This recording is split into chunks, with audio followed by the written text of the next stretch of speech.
জঘন্যতম কুলাঙ্গার সন্তান আছে, দাঁড়াইয়া কয় তুই তালাক, তোর মায় তালাক, তোর বাহে তালাক। যে হুজুরের বিয়া পড়েছে হুজুরও তালাক নাই।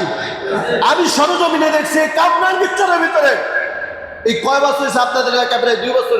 এই 2 বছরের ভিতরে আমি লেখা রাখছি প্রায় 40টার উপরে মাসালা শুধু তালাকের ঘটনা শুনি। কি কয় বউ সুদ্ধা হুজুর সৌদা তালাক দিছে, আর কয়দিন পরে দিয়ে আমার সংসার করতেছে। চিল্লায় বলেন নাউজুবিল্লাহ। এইভাবে যারা যাদেরকে মিলা দেয়, যতদিন সংসার করবে জেনার গুণ হবে, তার গর্ভ থেকে যা আসবে সব হারামজাদা হবে, একটাও হালালজাদা হবে না। আর এই জন্য সর্বপ্রথম দায়ী হবে যারা, যেই মানুষগুলা তাদেরকে বিচার আচার করছে।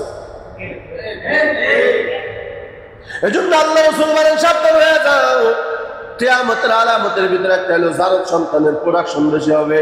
2 নম্বর এখানে আর একটা মাসলা বইলা দিন, যুবক ভাইরা খেয়াল করো। বান্ধবীর অনেক সময় বউ কয়া ডাকে আবেগের কারণে। কথা বলেন না কেন? আবেগের কারণে অনেক সময় বউ বইলা ডাকে, তুমি তো আমার কদিন পর বউ হই নাই, এই বউ এদিকে আসো।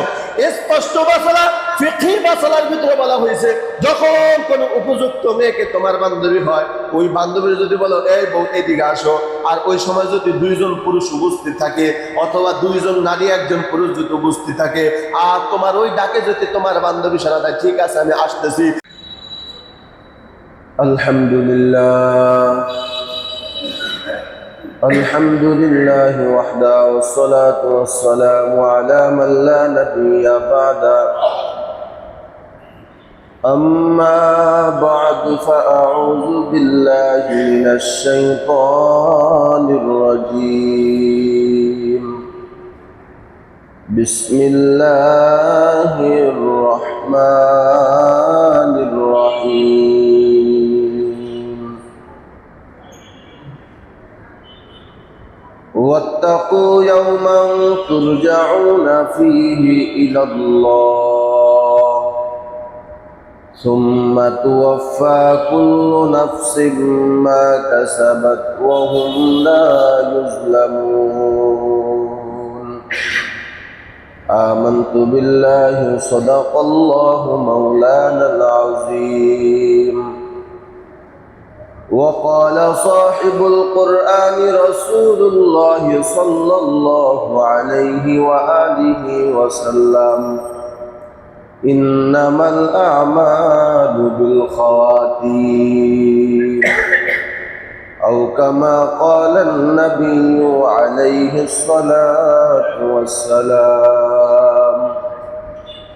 صدق الله مولانا العظيم، وصدق رسوله النبي الأمي الكريم، ونحن على ذلك لمن الشاهدين والشاكرين والذاكرين، والحمد لله رب العالمين.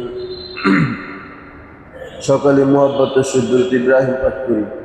আল্লাহুম্মা সাল্লি আলা মুহাম্মাদ ওয়া আলা আলি মুহাম্মাদ কামা সাল্লাইতা আলা ইব্রাহিম ওয়া আলা আলি ইব্রাহিম ইন্নাকা হামিদুম মাজিদ.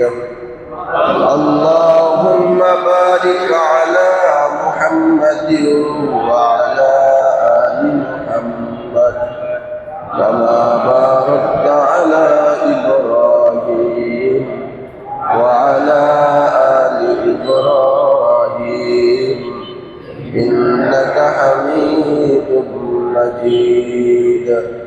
ربنا لا تزغ قلوبنا بعد إذ هديتنا وهب لنا من لدنك رحمة إنك أنت الوهاب. أستغفر الله الذي لا إله إلا هو الحي القيوم وأتوب إليه لا حول ولا قوة إلا بالله العلي العظيم. الحمد لله رب العالمين، والصلاة والسلام على سيد الأنبياء والمرسلين وعلى آله وأصحابه أجمعين. يا أرحم الراحمين، يا أرحم الراحمين، ইয়া আরহামার রাহিমিন। ইয়া আল্লাহ, মেহেরবানি করে আল্লাহ আমাদের সকলকে গুনাহগুলো আপনি মাফ করে দেন।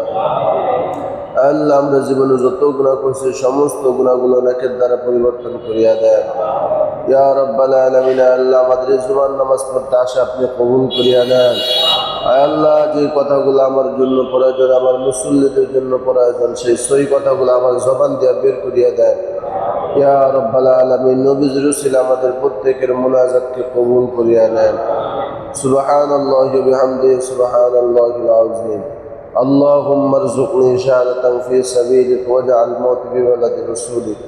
وصلى الله تعالى على خير خلقه محمد وعلى آله وأصحابه وأزواجه وأتباعه وأهل بيته أجمعين برحمتك يا أرحم الراحمين. আলহামদুলিল্লাহ, আল্লাহ পাকের দরবারে লাখো কোটি শুকরিয়া আদায় করি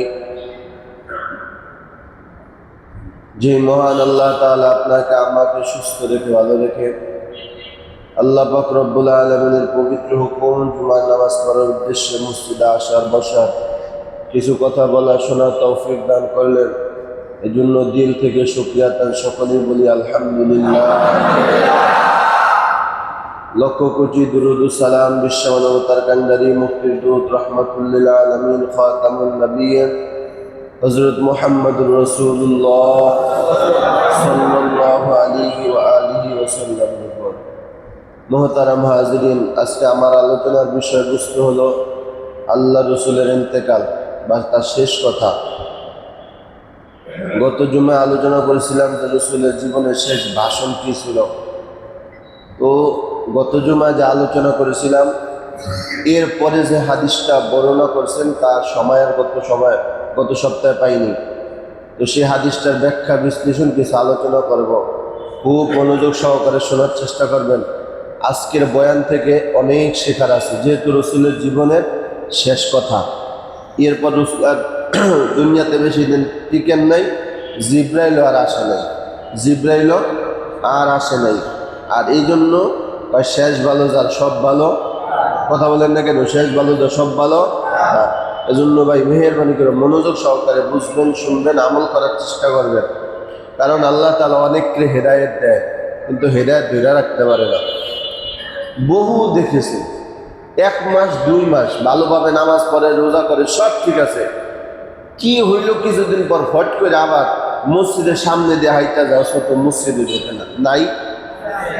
তাহলে আল্লাহ তাআলা কিন্তু আপনাকে হেদায়েত দিবে, কিন্তু আপনার ধরে রাখতে হবে। আপনি এমন কোন অন্যায় করবেন না যেই অন্যায়ের কারণে আল্লাহ আপনার আবার হেদায়েত থেকে বঞ্চিত করে দেয়। কখনো এরকম কোন অন্যায় করবে না। চাই মানুষের মনে কষ্ট দেওয়া হোক, চাই মানুষের নামে গীবত করা হোক, চাই নিজে মিথ্যা বইলা হোক, চাই আল্লাহর সাথে এমন কোনো নাফরমানি করা হোক, এমন কোনো কাজ করবেন না যেই কাজ অন্যায় করার কারণে আল্লাহ রাগ করে আপনাকে আবার সেই মসজিদে না ঢুকাইয়া বরং মসজিদের পাশ দিয়ে হাঁটায় নিয়ে যায়, মসজিদে ঢুকায় সুযোগ আল্লাহ তাআলা দেয় না।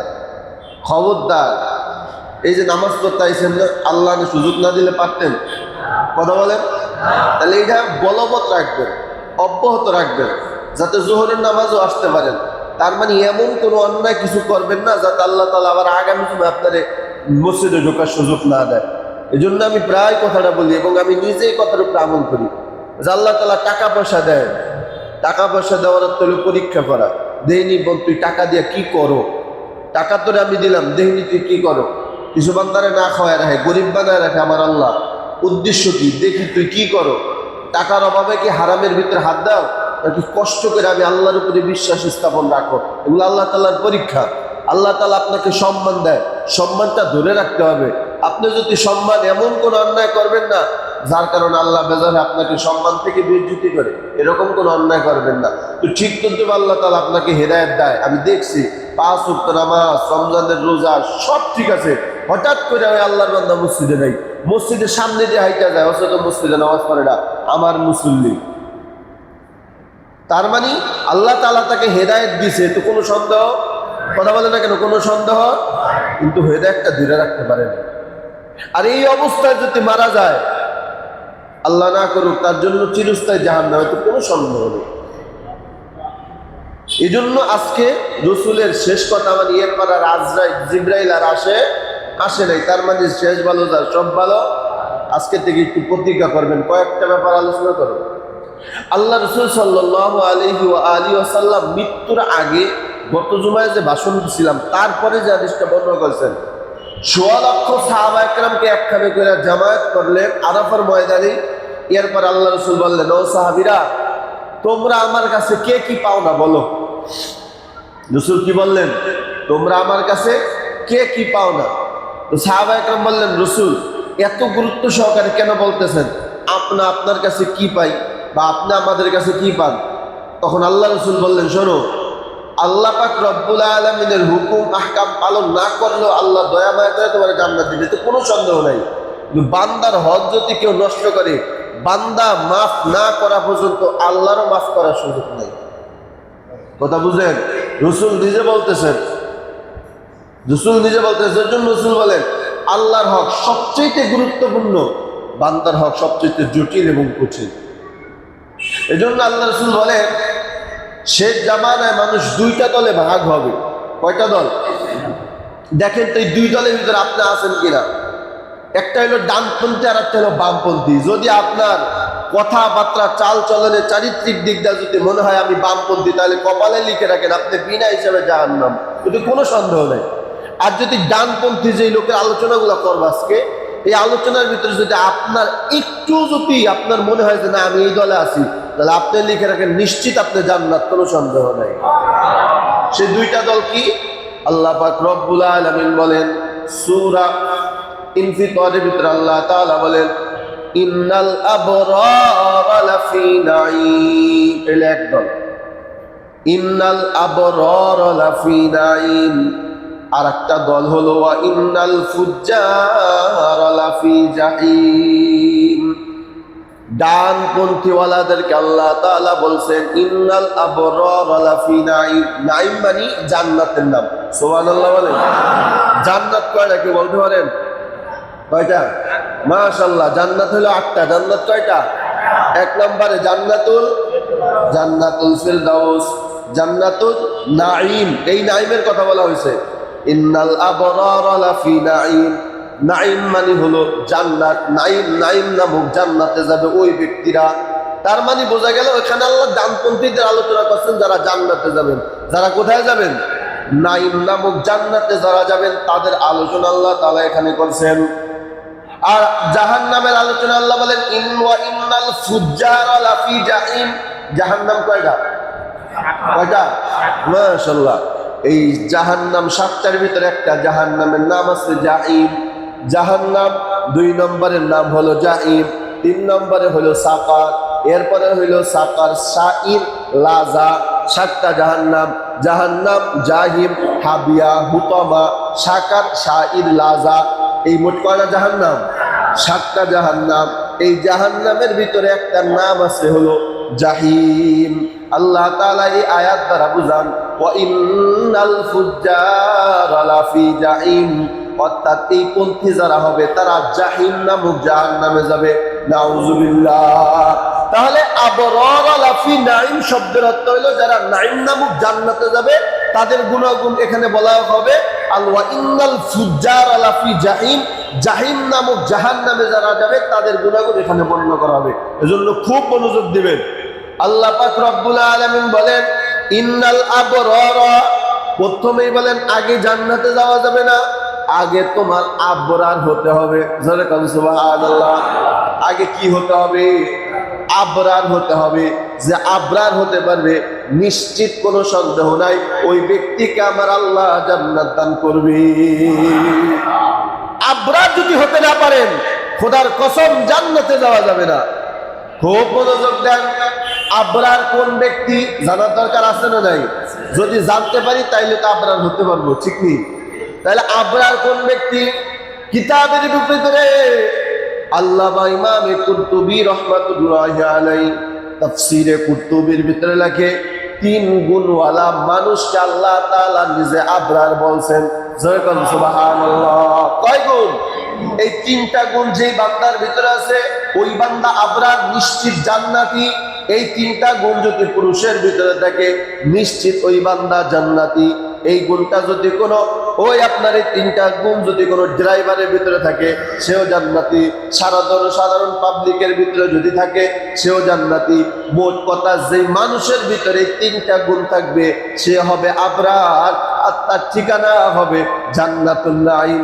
সুবহানাল্লাহ। এক নম্বর গুণ সংক্ষেপে আলোচনা করি। এক নম্বর গুণ হলো আল্লাহ পাক রব্বুল আলামিন বলেন, আবরার যদি হতে চাও এক নম্বর গুণ অর্জন করবা, সেটা হলো সব সময় দিনের সহযোগিতা করবা। জোরে বল সুবহানাল্লাহ। এক নম্বরে গুণ কি করা? সবাই বলেন এক নম্বর গুণ নিজের চরিত্রের সাথে মিলাইবেন।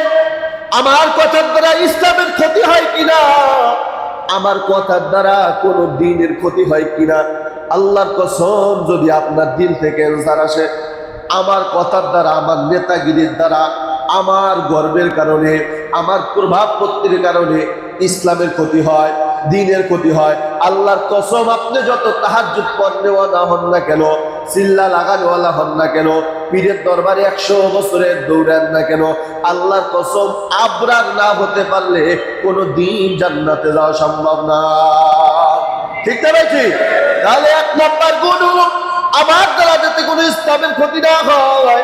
মোট কথা হলো ইন্নাল আবরার, আবরার হলো ওই ব্যক্তি যার দ্বারা সব সময় সে দিনের সহযোগিতা করে। যেরকম সুবহানাল্লাহ। এই আয়াতের ব্যাপারে, এই কথার ব্যাপারে আল্লাহ তাআলা স্পষ্ট সূরা মুহাম্মাদের ভিতরে আয়াত নাযিল করে বলেন, ইয়া আইয়ুহাল্লাযীনা আমানু ইন তানসুরুল্লাহা ইয়ানসুরুকুম ওয়া ইউসাব্বিত আকদামাকুম।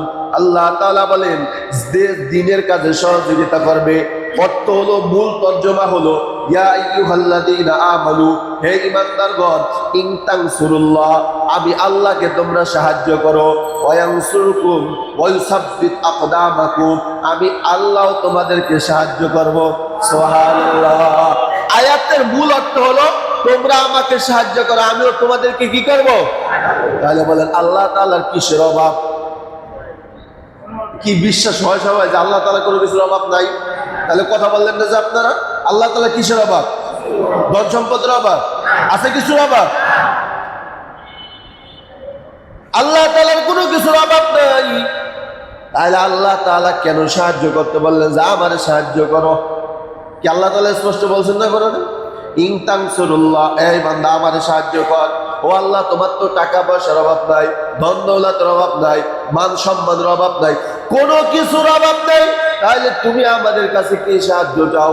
আল্লাহ রাসূল সাল্লাল্লাহু আলাইহি ওয়াসাল্লাম হাদিসের ভিতরে বলেন, আল্লাহ তাআলা তোমাদের কাছে সাহায্যটা সেটা হলো দ্বীনের ব্যাপারে সাহায্য। যেরকম সুবহানাল্লাহ। কিসের ব্যাপারে সাহায্য? দ্বীনের ব্যাপারে সাহায্য করলে কি হয়? কয় বান্দা এটা আল্লাহর স্বার্থের জন্য না, বরং তোমাদের স্বার্থের জন্য। ঠিক না ভাই? ঠিক। আপনি নামাজ না পড়লে আল্লাহর কি হবে? কথা বলেন। আর আপনি যদি নামাজ না পড়েন আল্লাহর কতটুকু ক্ষতি হবে? আপনি যদি মাথায় টুপি না দেন আল্লাহর কতটুকু ক্ষতি হবে? আপনি যদি রোজা না রাখেন আল্লাহর কতটুকু ক্ষতি হবে? আল্লাহ তাআলা বলেন, না না, আমার কোনো ক্ষতি হবে না, তবে আমি চাই না আমার একটা বান্দাও জাহান্নামে যাক। আমি বড় আদর কইরা তোদেরকে বানাইছি, এজন্য আমি আল্লাহ চাই তোরা দ্বীনের কাজে সহযোগিতা কর, যাতে আমি আল্লাহ দ্বীনের কাজে সহযোগিতার কারণে তোদেরকে আমি সাহায্য করতে পারি।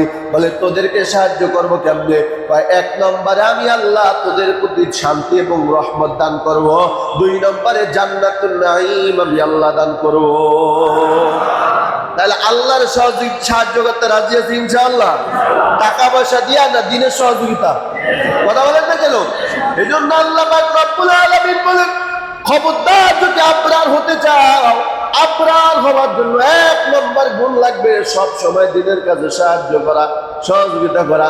তোমার কথার দ্বারা যেন কোনো ওয়াজ মাহফিল বন্ধ হয়ে না যায়, সাবধান।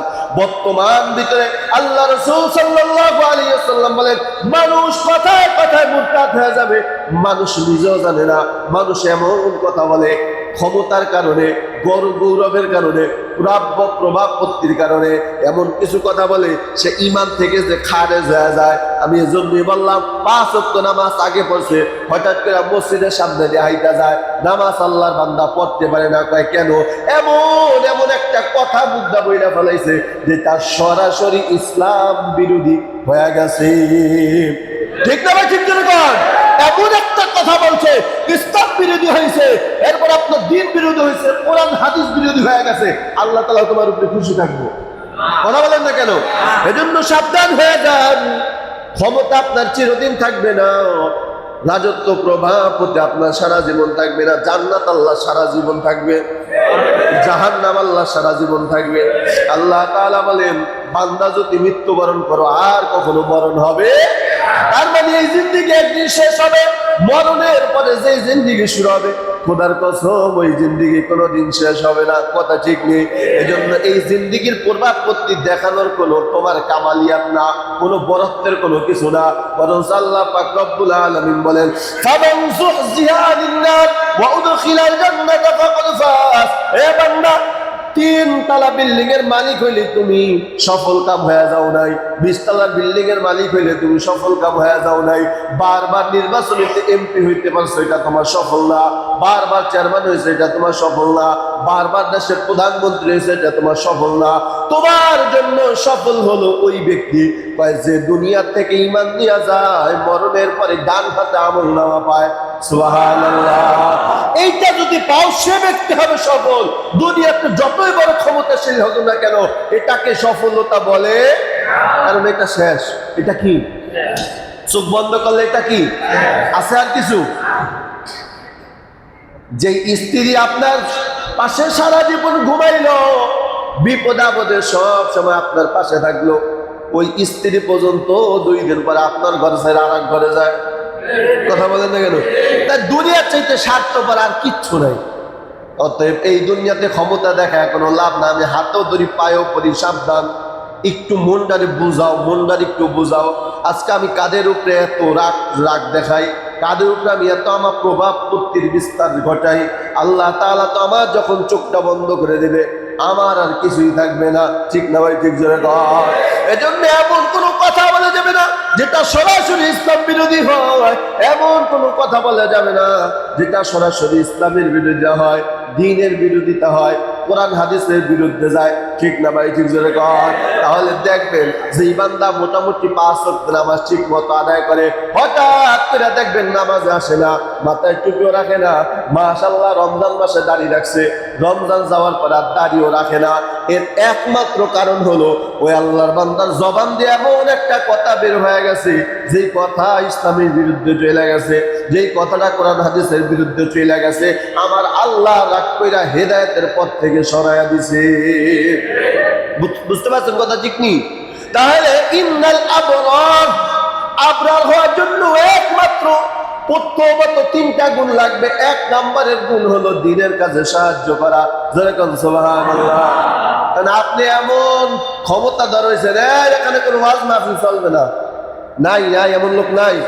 কথা বলেন না কেন? নাই না, তাফসীর করা যাবে না, 24 ঘন্টা ডিউটি করতে হবে, কোনো তাফসীর মাহফিল করা যাবে না, নাই এমন লোক। আপনার কথা সরাসরি ইসলাম বিরোধী হয়ে গেছে। কারণ যে এই দিনের জন্য, তাহলে কেন আল্লাহ তাআলা রাগ করে? আমি দলিল দিয়ে শুনেন। এই পৃথিবীর বুকে আল্লাহ তাআলা নবী রাসূল পাঠাইছেন আপনাদেরকে সুন্দর করে কেমনে খানা খাইবেন তা দেখানোর জন্য না, পেট ভরা খানা খাইবেন তার জন্য না, কিভাবে টাকা পয়সা কামাই করবেন এজন্য আইছেন নাকি? এই কথা বলেন না কেন? এই যে 24,000 পয়গম্বর আল্লাহ তাআলা দুনিয়াতে পাঠাইছেন, একটাই মাত্র উদ্দেশ্য, দিন প্রতিষ্ঠিত করা। এই কথা বলেন না কেন? কি প্রতিষ্ঠিত করা? সবাই ভালোভাবে বলেন, কি প্রতিষ্ঠিত করা? আমি আগেই বললাম, এমন কোন কথা বলা যাবে না যেটা ইসলাম বিরোধী হয়, যে দিন বিরোধী হয়। আপনি যত বড়ই মুসল্লি হন না কেন, খোদার কসম মরণের সময় কালেমা নসিব হবে না যদি ইসলামের বিরুদ্ধে আপনার কোনো কথা বলে যায়, তাতে আপনি ইসলামের ভিতরেই নেই। এজন্য আল্লাহ তাআলা হেদায়েত দেন, কোন কথা দ্বারা আপনি ইসলাম থেকে বাইরে হয়ে যান আপনি নিজেও জানেন না। ঠিক না ভাই? ঠিক। আল্লাহ পাক রব্বুল আলামিন বলেন, 24,000 পয়গম্বর আমি আল্লাহ দুনিয়াতে পাঠাইছি, একটা পয়গম্বরকে আমি আল্লাহ অনর্থক পাঠাই নাই।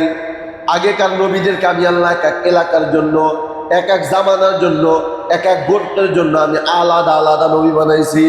আর উম্মতে মুহাম্মাদিকে আমি আল্লাহ আউয়াল থেকে আখের, পৃথিবীর শুরু থেকে শেষ পর্যন্ত যত মানুষ আসবে, যত নবী আসবে, যত পয়গম্বর আসবে, যত রসুল আসবে, যত মানুষ আসবে, হিন্দু বৌদ্ধ খ্রিস্টান, সকলের জন্য আমার নবী হলো বিশ্ব নবী। সুবহানাল্লাহ। তার মানে এই কথাটা আমি কি বুঝাইতে চাই? আগেকার নবীদের উম্মতেরাও তাদের ভিতরে যারা আলেম হইতো, আল্লাহ তাআলা ওই এলাকার জন্য ওই মানুষগুলোকে আল্লাহ তাআলা নির্ধারণ করে দিত, নবী এই এলাকা থেকে অন্য এলাকায় যাইতে পারবেন না, কারণ এই এলাকাটা আপনার। ঠিক না ভাই? ঠিক জোরে কর। ও নবী এই এলাকাটা আপনার, বসরা এটা আপনার, মিশর এটা আপনার, ইরাক আপনার। এক একটা নবীকে আল্লাহ তাআলা এক এক গোত্রের জন্য, এক এক দেশের জন্য, এক এক এলাকার জন্য বানাইছেন। কিন্তু উম্মতে মুহাম্মাদিকে এক এলাকার জন্য বানান নাই, বরং গোটা পৃথিবীর মুসলিম উম্মার জন্য উম্মত হিসাবে বানাইছেন। সুবহানাল্লাহ। ঠিক না ভাই? ঠিক জোরে কর। তাহলে এই যে নবীরা 24,000 পয়গম্বর আল্লাহ তাআলা দেওয়া দ্বীনকে প্রতিষ্ঠিত করার জন্য।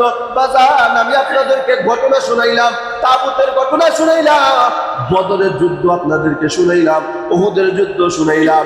আমার নবী রাজত্ব কায়েম করার জন্য দাঁত মোবারক ভাঙ্গে নাই। আমার নবী রাজত্ব কায়েম করার জন্য মাথার ভিতরে নবী হেলমেট ঢোকে নাই। আমার নবীকে মেরে মেরে রক্তাক্ত করেছে। নবীর উদ্দেশ্য রাজত্ব কায়েম করা না, বরং নবীর একটা মাত্র উদ্দেশ্য দ্বীন প্রতিষ্ঠিত করা। এই কথা বুঝেন না? আমার একটা মাত্র আমার নবীর উদ্দেশ্য দ্বীন প্রতিষ্ঠিত করা। পূর্বে যত নবী রাসূল এসেছেন, হযরত ইব্রাহিম পয়গম্বরের উদ্দেশ্য দ্বীন প্রতিষ্ঠিত করা, মুসা কালিমুল্লাহর উদ্দেশ্য দ্বীন প্রতিষ্ঠিত করা, ঈসা রূহুল্লাহর কাজ হলো দ্বীন প্রতিষ্ঠিত করা, মুহাম্মাদুর রাসূলুল্লাহর উদ্দেশ্য হলো দ্বীন প্রতিষ্ঠিত করা। সুবহানাল্লাহ। নাকি রাজত্ব চাইছেন? হ্যাঁ, যদি বলেন হ্যাঁ রাজত্ব চাইছেন, তাহলে আমি বলবো ইসলামের দাওয়াত দেওয়ার পরে প্রথম অবস্থায় যেই পরিমাণ নবীকে লোভ দেখানো হয়েছে, পৃথিবীর কোনো মানুষকে এত বড় লোভ দেখানো হয়নি। নবী যে বলছিল, হে মুহাম্মদ তোমার ধর্ম তুমি পালন করবে, আমরা কোনো বাধা দিব না, আমাদের ধর্ম নিয়ে আমরা থাকবো, তোমার ধর্ম নিয়ে তুমি থাকবা। আমার ধর্মে তোমার কাজ একটাই, তুমি কোনোদিন আমার ধর্মের বিরোধিতা করবা না। তোমার ধর্ম তুমি পালন করো, আমার ধর্ম আমরা পালন করবো। খবরদার আমাদের ধর্মের বিরোধিতা করবা না। এর যদি বিনিময় তুমি রাজত্ব চাও, আরবের রাজত্ব দিব। যদি সুন্দরী নারী চাও, গাড়ি চাও, সব দেওয়া হবে। বলেন মুসলমান আমার নবী রাজি হয়েছেন তো? হ্যাঁ, তাহলে এক কথায় জবাব হয়ে গেল, নবী রাজত্ব কায়েম করার জন্য দুনিয়াতে আসেন নাই। ঠিক, নবী রাজত্ব কায়েম করার জন্য দুনিয়াতে আসেন নাই, ক্ষমতা পাওয়ার লোভে দুনিয়াতে আসেন নাই। এখন আবার কিছু বুদ্ধিমানরা প্রশ্ন করবে, তাহলে হুজুররা ক্ষমতা পাওয়ার লোভ কেন? কেন হুজুররা ক্ষমতায় যাইতে চায়? একমাত্র কারণ হলো, যেই দেশে ক্ষমতা দিয়া দিন প্রতিষ্ঠিত করা যায়, ওই দেশে ক্ষমতায় গিয়া হইলেও দিন প্রতিষ্ঠিত করা লাগবে। ঠিক না ভাই? ঠিক। তাহলে হুজুরের ক্ষমতা যাওয়ার উদ্দেশ্য কি টাকা কামাই করা না দিন প্রতিষ্ঠিত করা? এই কথা বলেন না কেন? দিন প্রতিষ্ঠিত করা। ঠিক না ভাই? ঠিক। ওলামায়ে কেরামদের একমাত্র উদ্দেশ্য দিন প্রতিষ্ঠিত করা। আবার নবী মাল খেয়েছেন মদিনার রাজত্ব পাওয়ার জন্য। যদিও নবীজি মদিনার রাজত্ব পাইছেন, উদ্দেশ্য ছিল দিন প্রতিষ্ঠিত করা, কোরআনের আইন প্রতিষ্ঠিত করা। বাজান তাহলে আমি যে কথাটা বুঝাইতে চাই, নবী দিন প্রতিষ্ঠিত করার জন্য রক্ত ঝরাইলেন, নবীজি দিন প্রতিষ্ঠিত করার জন্য দাঁত মোবারক ভাঙলেন। আবার নবী দিন প্রতিষ্ঠিত করার জন্য 7 দিন যাবত না খাইয়া পেটে পাথর বেঁধেছেন। নবীজি দিন প্রচার করতে গিয়া মাইর খাইছেন। পচা নারী বুড়ি নবীর কাঁধের উপরে দেওয়া হয়েছে। খুব খেয়াল করেন, পচা নারী বুড়ি নবীর কাঁধে দেওয়া হয়েছে। নবীজি দাওয়াতে তাবলীগের কাজ করতে গিয়ে অনেক মাইর খাইছেন, তাইফের জমিনে রক্ত ঝরাইছেন। জিহাদে আবু তালেবের ভিতরে আমার নবীকে 3 মাস পর্যন্ত বন্ধ করে রাখছে, খানা দেয় নাই। আমার নবী শুধু গাছের পাতা খায়া জীবন বাঁচাইছে, একমাত্র এই দিনের জন্য। তাহলে আপনি এবার চিন্তা করেন, যে দিনের জন্য নবী যদি এত কিছু করে, এত কষ্ট করে, আপনি মুসলমানের বাচ্চা হইয়া এমন একটা কথা বললেন, যেই কথাটা আপনার দিনের বিরুদ্ধে চইলা যায়, যেই কথাটা আপনার কোরআন হাদিসের বিরুদ্ধে চইলা যায়। আল্লাহ ডাক ডাকায়, আমার নবী, মায়ের নবী, বিশ্ব নবী এত কষ্ট করলো যেই দিনের জন্য, আজকে মুসলমানের সন্তান হইয়া সেই দিনের বিরুদ্ধে কথা বলছো। তোর মতো বান্দারে উম্মতরা আমি আল্লাহ হেদায়েত দিব না। ঠিক না ভাই? ঠিক না? বুঝেন, ভালোভাবে বুঝেন। খুব কঠিন কথা, খুব কঠিন কথা। ওলামা একরাম শুধু আপনাদের এই এলাকার সম্পদ না, কামরাঙ্গীরচরের জন্য ওলামা একরাম না, মাদারীপুরে যারা আছে ওলামা একরাম শুধু মাদারীপুরের জন্য না। আমি আগেই বললাম এই বিশ্বনবীর উম্মতের এর যত মিত্র বৈশিষ্ট্য আছে এর ভিতরে একটা বৈশিষ্ট্য হলো তারা সারা পৃথিবী ঘুরে ঘুরে কালেমার দাওয়াত দিবে। এই জন্য পাকিস্তান থেকে দাওয়াতে তাবলীগ বাংলাদেশে মনে হয় আসে না, কথা বলেন না কেন? মিশর থেকে বাংলাদেশে আসে না। এটাই তো প্রমাণ যে উম্মতে মুহাম্মাদি সারা বিশ্ব ঘুরে ঘুরে কালেমার দাওয়াত দিবে। ঠিক না ভাই? ঠিক দিকে কর। এখন টাকার বাহাদুরি দেখায়া, টাকার গরম দেখা যদি কর, না না এখানেই দেখতে থাকতে হবে, এখানে আমার এলাকার ভিতরে থাকতে হবে, অন্য কোথায় যাওয়া যাবে না, সরাসরি ইসলাম বিরোধী হবে। আর এই কথাটা কেন বলে? কালেমার দাওয়াত দেয়। কি দাওয়াত দেয়? কথা বলে না কেন? এই যে কথাগুলো বলতেছি ওয়াজ মাহফিলে গিয়া কি অন্য কথা বলি?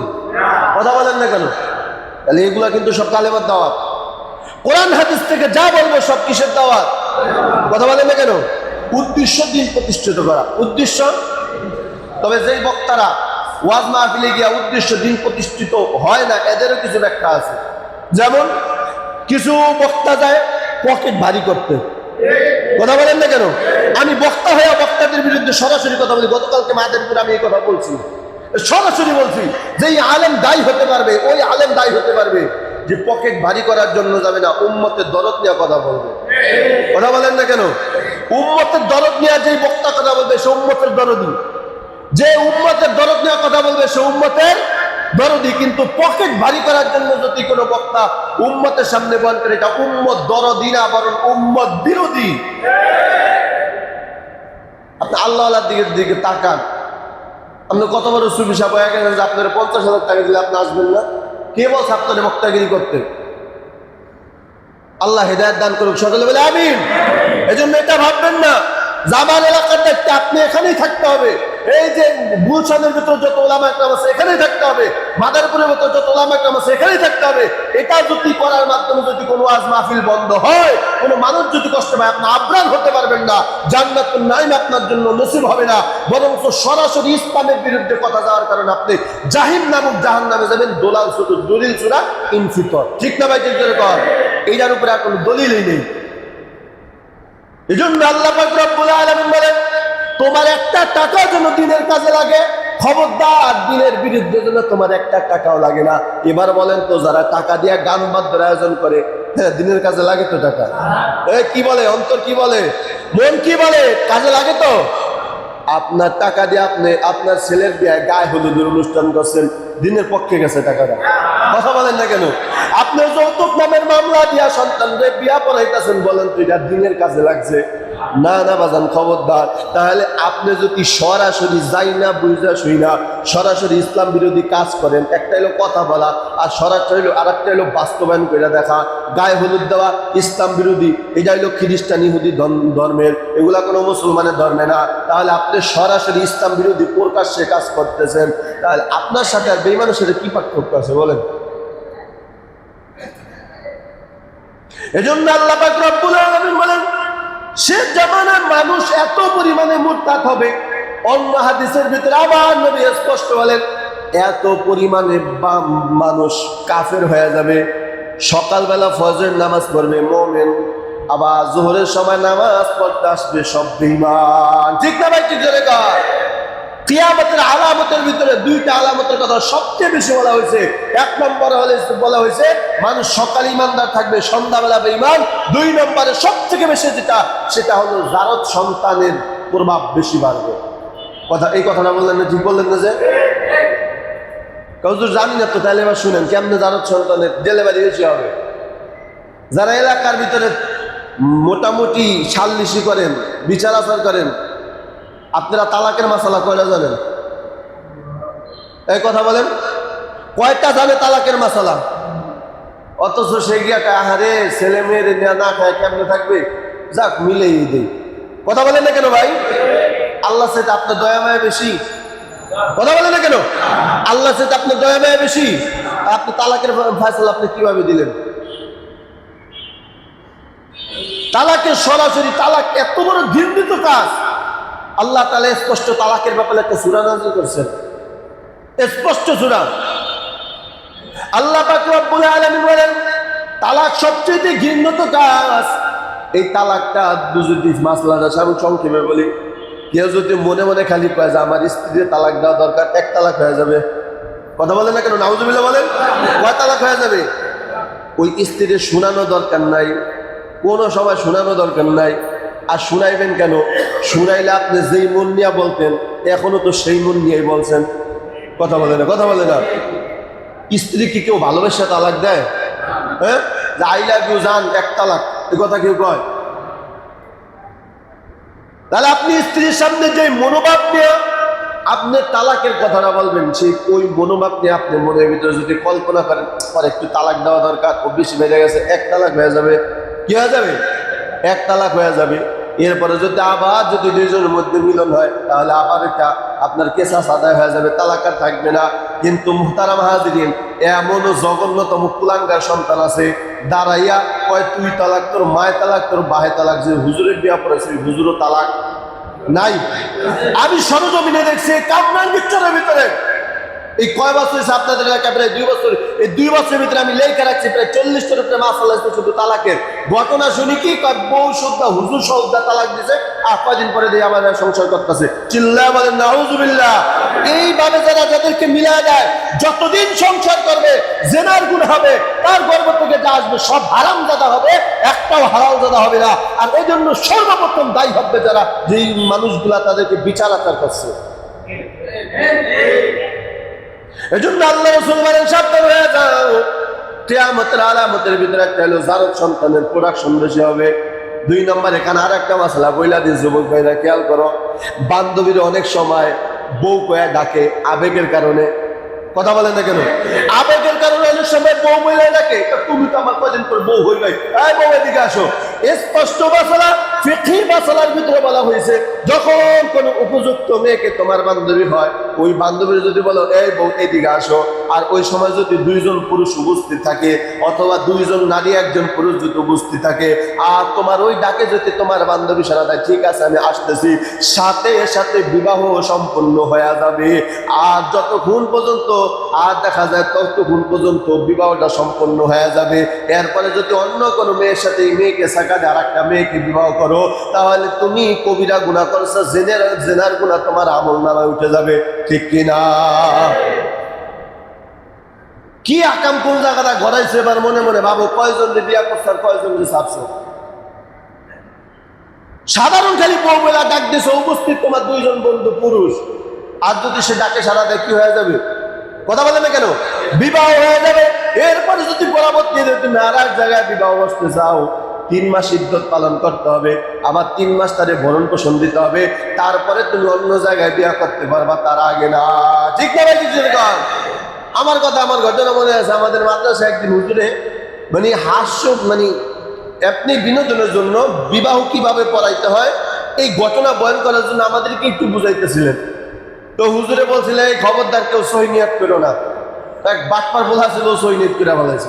তো হুজুরে বলতেছে মনে করো হলো আমি তোমার কাছে আমার মেয়েটা বিবাহ দিলাম, এই মাসুম বিল্লাহ সাক্ষী আছে, এই আনাস সাক্ষী আছে, আর ওরা যারা সাক্ষী আছে, মনে করো আমি তোমার কাছে আমার মেয়েটারে বিবাহ দিলাম, ও সাথে সাথে আলহামদুলিল্লাহ কবুল আমি গ্রহণ করলাম, সাথে সাথে বিয়ে হয়ে গেছে। সুবহানাল্লাহ বলেন। হুজুরে বলছে যে আমি ফাজলাম করতেছি, দেখাইতেছি যে কিভাবে বিবাহটা পড়াইবা, ও সুযোগে আলহামদুলিল্লাহ কয়া ফেলাইছে। এখন ওলামা একরাম তো মাসালা বুঝেন, কি বিবাহকে আর এক জায়গায় দিবে? কথা বলেন না কেন? ও তাই হুজুর আলহামদুলিল্লাহ আমি ইনশাআল্লাহ আপনার জন্য আমি গ্রহণ করে নিলাম। হুজুর একটা কামটা করলে বিয়া তো হয়ে গেছে। সুবহানাল্লাহ বলবেন না? তার মানে বান্ধবীরে খালি একবার যদি বলো বউ এদিকে আসো, উপস্থিত সাক্ষী যদি 2 জন থাকে, সাথে সাথে বিবাহ সম্পন্ন হয়ে যাবে। ঠিক না ভাই? ঠিক জোরে কর। মুহতারাম হাজিরিন, ফাঁকে একটা মাসলা বলে দিলাম। তাহলে আমার যে মূল কথা ছিল, আল্লাহ তাআলা বলেন এমন কোনো কথা বলা যাবে না যেই কথাটা ইসলাম বিরোধী হয়, এমন কোনো কাজ করা যাবে না যেটা যদি সরাসরি ইসলাম বিরোধী হয়। কথা ঠিক কিনা ধরে কর। জিকির করেন লা ইলাহা ইল্লাল্লাহ, লা ইলাহা ইল্লাল্লাহ, লা ইলাহা ইল্লাল্লাহ, লা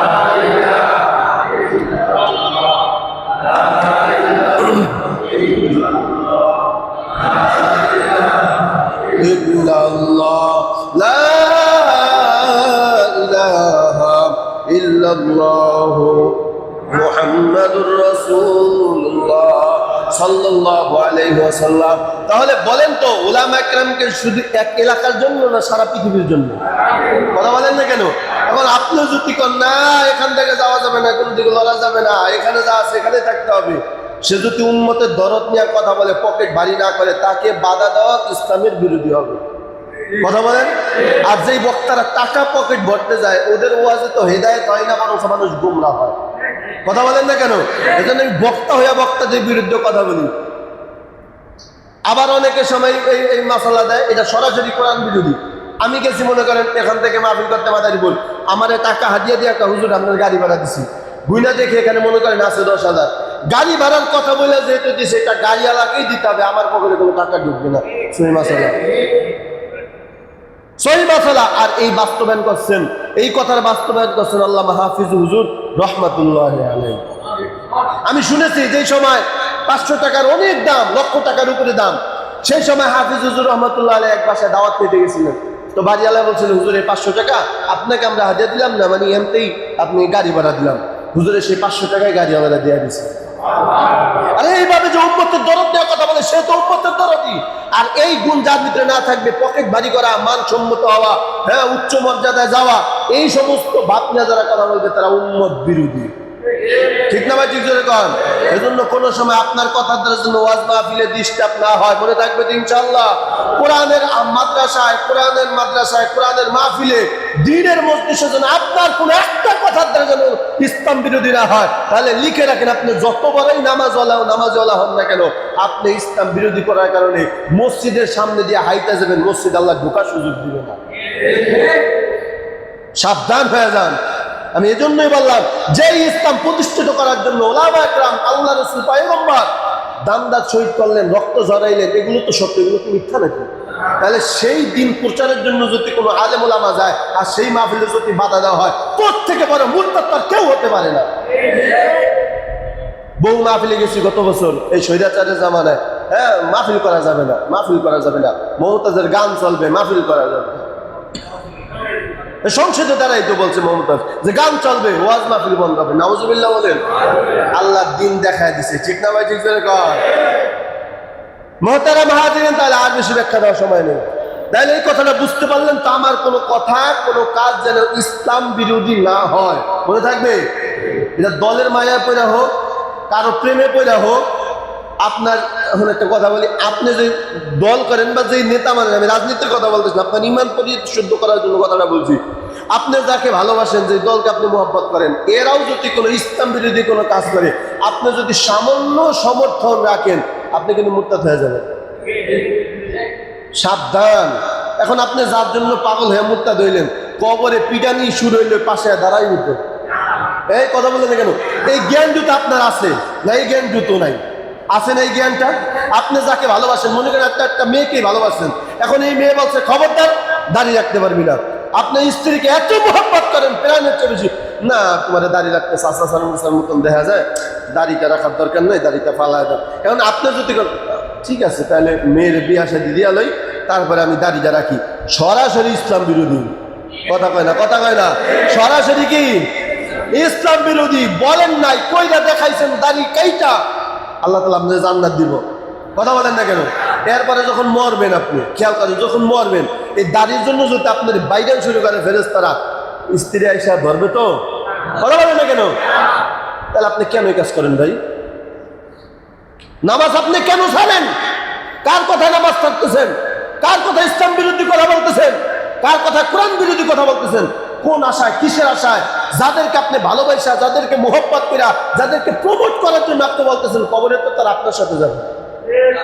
এই জন্য সহিহ মাসআলার ভিতরে স্পষ্ট আছে, কোন মহিলা দাফন দিতে যাইতে পারবে না। এটা জানেন আপনারা? ফিকহিমা পৃথিবীর ভিতরে, ইসলামের ইতিহাসের ভিতরে কোথাও কোনো এরকম নজির নাই যে মহিলা দাফন করছে। আছে? মহিলারা কি দাফন করে? দাফন করে কারা? কেন জানেন কি? তা কি জানেন? এবার মাসালা শুনেন, ফিকহি মাসালা ফাতোয়া স্বামীর ভিতরে স্পষ্ট আছে, মহিলাদেরকে যদি দাফন করার দায়িত্ব দেওয়া হতো, আল্লাহ তাআলা মেয়েদেরকে এত পরিমাণে ভালোবাসা দিচ্ছেন যে ভালোবাসার কারণে এক রশিদে ভাসিয়ে দেয়। কথা বলেন না কেন? তাহলে ওই ভালোবাসা যদি যে পরিমাণ মার ভিতরে আছে, সন্তানের লাশ যদি মা দাফন করতো, আল্লাহর কসম একটা মেয়েও সন্তানদের কবরে রেখে উঠে আসতে পারত না। এই ভালোবাসার কারণে, এই কারণে আল্লাহ তাআলা না মহিলাদের কবরস্থানে যাওয়া যাবে, তারপরে যায়নি কি করতে, সেলফি। কথা বলেন না কেন? সেলফি তুলতে যায়, জিয়ারত করতে যায় না। আল্লাহ হেদায়েত দান করে, সকলে বলে আমিন। রাগ করলেন নাকি? না না, কারো বিরোধিতা করে না, কাউকে ডাইরেক্ট ইনজেকশন মারাও না। খোদার কসম, হ্যাঁ এখানে যারা আলেম, যারা বক্তা, তাদের উদ্দেশ্য থাকতে হবে মোহাম্মদকে কেমনে হেদায়েতের পথে আনা যায়। সুযোগ পাইছি, এমন বাস দিছি, এমন বাস দেওয়ার কারণে ওই ব্যক্তি আগে যদি নামাজ পড়তাম মসজিদ দেখলে ডরে দূরে ছুটে যায়। ঠিক না ভাই? ঠিক করে কর মোহতারাম হাজিরিন। তাহলে আমি একটা কথাই আজকে একটা গুণের আলোচনা করলাম। দেখেন এই গুণটা যদি আরো 1 ঘন্টা আলোচনা করি শেষ হবে না। তাহলে আমি আজকে একটা গুণের আলোচনা করলাম, বাকি 2টা গুণের আলোচনা ইনশাল্লাহ আগামী সময় হবে। 2টা না পারলে একটা পুঙ্খানুভাবে বুঝাই দেওয়ার চেষ্টা করবো। তাহলে 1 নম্বরে কি বললাম? আমার কোনো কথা যেন ইসলাম বিরোধী, সবার জন্য বলতে হবে, আমার কোনো কথা যেন ইসলাম বিরোধী, আমার কোনো কাজ যেন ইসলাম বিরোধী। মনে থাকবে তো ইনশাল্লাহ? এমন কোনো কথা বলা যাবে না যেই কথাটা কোরআন হাদিসের বিরুদ্ধে চলে যায়, দাওয়াতে তাবলীগের বিরুদ্ধে চলে যায়, ইসলাম ও মুসলমানের বিরুদ্ধে চলে যায়। এমন কোনো কথা কারো প্রেমে পড়া, কারো দলের নেতৃত্ব দিতে গিয়া বলা যাবে, কারণ আমরা বুঝা ফেলেছি মরণের পরে আমার একাই যেতে হবে, এই আমার সঙ্গে যাবে না। কথা বলেন? এজন্য কোনো কাজ, কোনো কিচ্ছু করা যাবে। এবার আসেন, যদি করেন তাহলে কি হবে? 1 মিনিটে যদি করেন ইসলাম বিরোধী কথা, যদি বলেন ইসলাম বিরোধী কাজ, যদি করেন, নামাজ পড়েন না, দাড়িও রাখেন না, এই সরাসরি প্রকাশ্যে ইসলাম বিরোধী সরাসরি যদি করেন, তাহলে কি হবে? ইন্নাল ফুজ্জার লাফি জাহিম, জাহিম নামক জাহান্নাম, নিকৃষ্ট জাহান্নাম আপনার জন্য নির্ধারিত। নাউজুবিল্লাহ। আপনি সূরা ইনফিতরের আয়াতে তাফসীর দাসকে গিয়ে খুঁজলেন, আল্লাহ স্পষ্ট বলছে ইন্নাল আবরার লাফি নাঈম ওয়া ইন্নাল ফুজ্জার লাফি জাহিম। 2টা আলোচনা একসাথে আনছেন। যারা ইসলাম বিরোধী হবে, ইসলাম কথার দ্বারা হোক, কাজের দ্বারা হোক, ইশারা ইঙ্গিত যদি হয়, কোনোভাবে যদি তার বাচনভঙ্গি ইসলামের বিরুদ্ধে যায়, তার জন্য ঠিকানা কি? সবাই মুগ্ধ বলে নাকি? আল্লাহ তাআলা আমাদের সকলকে এই কথাগুলোর প্রতি সহি তরিকা আমল করিয়া, খাঁটি একজন আল্লাহর সংস্পর্শে যাইয়া আমলকে পরিশুদ্ধ করিয়া আল্লাহ তাআলা খাঁটি মুসলমান হইয়া শ্রেষ্ঠ নবী শ্রেষ্ঠ উম্মত আল্লাহ পাক সকলকে কবরে যা তৌফিক দান করে, সকলে বলে আমিন। আমার কথা রাগ করছেন? যদি বেয়াদবি হয় আল্লাহর রাস্তায় মাপ চাই, ছোট মানুষ, কিন্তু আপনাদের উদ্দেশ্য আমার হেদায়েত। আমার ভালো লাগে না যারা আমার প্রকৃত মুসল্লি, আপনি আশ্চর্য হয়ে যাবেন, বলেন হুজুর কি বলেন? অবশ্যই বলতেছে, যারা আমার পিছনে 5 ওয়াক্ত নামাজ পড়ে তারা আমার 2 চোখের ভিতরে থাকে। একটা মুসল্লি যদি কোনোদিন না আসে, আমি বুঝতে পারি যে সে মসজিদে আসে না। আমার খুব কষ্ট লাগে যে মসজিদ দিয়া সামনে দিয়ে হাইতে যেত, মসজিদে আসে না কেন? এই একটাই মাত্র কারণ, হয়তোবা কোনো কথা বলছে ইসলাম বিরোধী গেছে, অথবা কোনো কাজ করছে ইসলামের বিরোধী গেছে, আল্লাহ বেজার হয়ে গেছে, ও মসজিদের সামনে দেওয়া যায় কিন্তু মসজিদে ঢোকে, মাহফিলের সামনে দেওয়া যায়, মাহফিলে ঢোকে, এটাই। তাহলে এমন কোনো কাজ আল্লাহর রাস্তায় করবেন না। প্রত্যেকটা কাজ করার সময় চিন্তা করবেন, আমার মার বিরুদ্ধে যাইলে অসুবিধা নাই, আমার বাবার বিরুদ্ধে গেলেও অসুবিধা নাই, আমার নেতার বিরুদ্ধে গেলেও অসুবিধা নাই, আমি আল্লাহরে বেজার করতে পারবো না। মনে থাকবে তো ইনশাআল্লাহ? আল্লাহ তাআলা সকলকে আমল করার তৌফিক দান করেন। যা সুন্নাত